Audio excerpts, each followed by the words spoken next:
जय श्रीराम. मी अमोल कोते पाटील आणि भारत न्यूज मध्ये आपलं स्वागत आहे.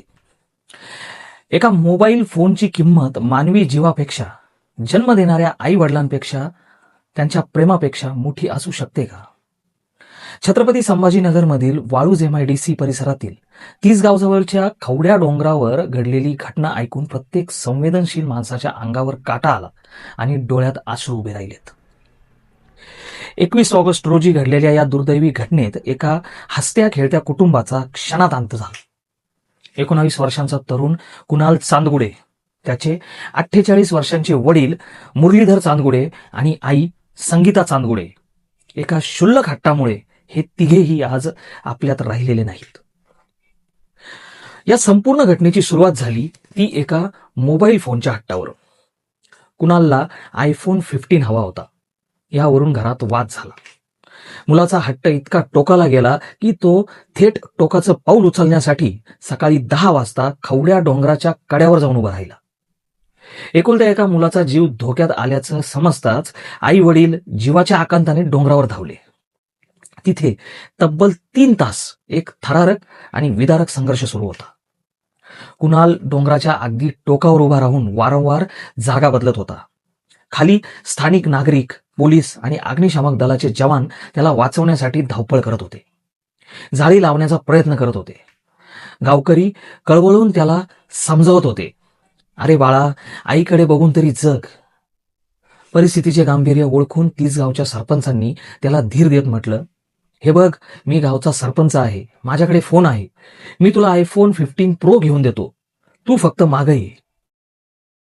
पण हट्टापायी सारासार विचार गमावलेला कुणाल हताशपणे गुडघ्यात वाकला आणि म्हणाला, आता काहीच सोल्युशन नाही, एकच सोल्युशन आहे. रडवलेल्या आवाजात आई ओरडली, दुसरं सोल्युशन नाही असं का वाटतं तुला? वडील मुलाला वाचवण्यासाठी पुढे सरसावले आणि त्याच क्षणी कुणालने स्वतःला दरीत झोकून दिलं. मुलाला वाचवण्याच्या प्रयत्नात वडिलांचा तोल गेला आणि तेही खाली कोसळले. डोळ्यांसमोर मुलगा आणि पतीचा अंत पाहून आईनेही त्यांच्या पाठोपाठ धावत जाऊन कड्यावरून उडी घेतली आणि प्राण गमावले. तिघांचाही जागीच मृत्यू झाला. या घटनेने आपल्या समोर एक मोठा प्रश्न उभा केला आहे. आपली आजची तरुण पिढी, आपले जेनझी नक्की कोणत्या दिशेने चालले आहेत? माझा जेनझी पिढीकडे बघण्याचा दृष्टिकोन पूर्वग्रह दूषित नाही. ही पिढी अत्यंत हुशार आहे, तंत्रज्ञानात पुढे आहे, क्रिएटिव्ह आहे आणि जगाशी जोडलेली आहे. पण या चकचकीत डिजिटल पडद्यामागे एक अत्यंत पोकळ आणि असुरक्षित वास्तव लपलेलं आहे.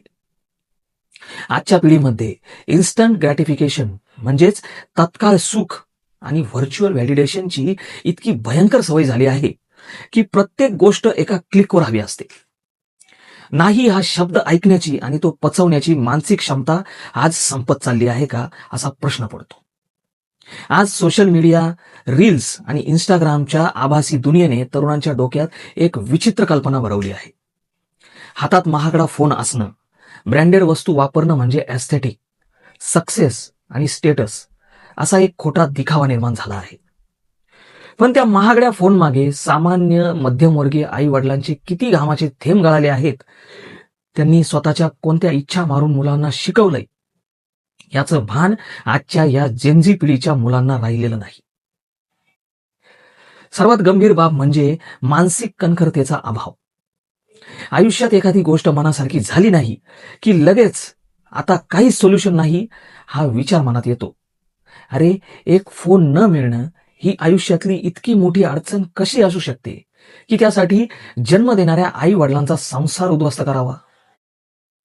माझा आजच्या प्रत्येक जेनझी मित्राला एकच सवाल आहे.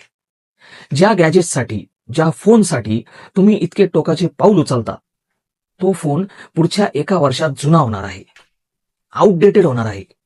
पण गमावलेले आई वडील कोणत्याही ऑनलाईन स्टोअरवर किंवा ॲपवरून पुन्हा ऑर्डर करता येणार नाहीत.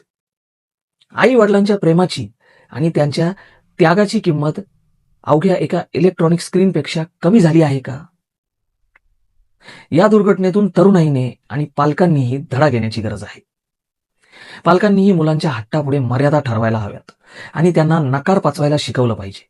आणि तरुणांनी आभासी जग सोडून खऱ्या नात्यांची किंमत ओळखायला हवी. कोणत्याही ब्रँडेड फोनपेक्षा माणसाचं आयुष्य आणि नाती हजारो पटीने मौल्यवान आहेत. संवाद वाढवा, भावना व्यक्त करा आणि संकटांशी लढायला शिका. कारण आयुष्य हे एका स्क्रीनपेक्षा खूप मोठं आणि सुंदर आहे. जय श्रीराम.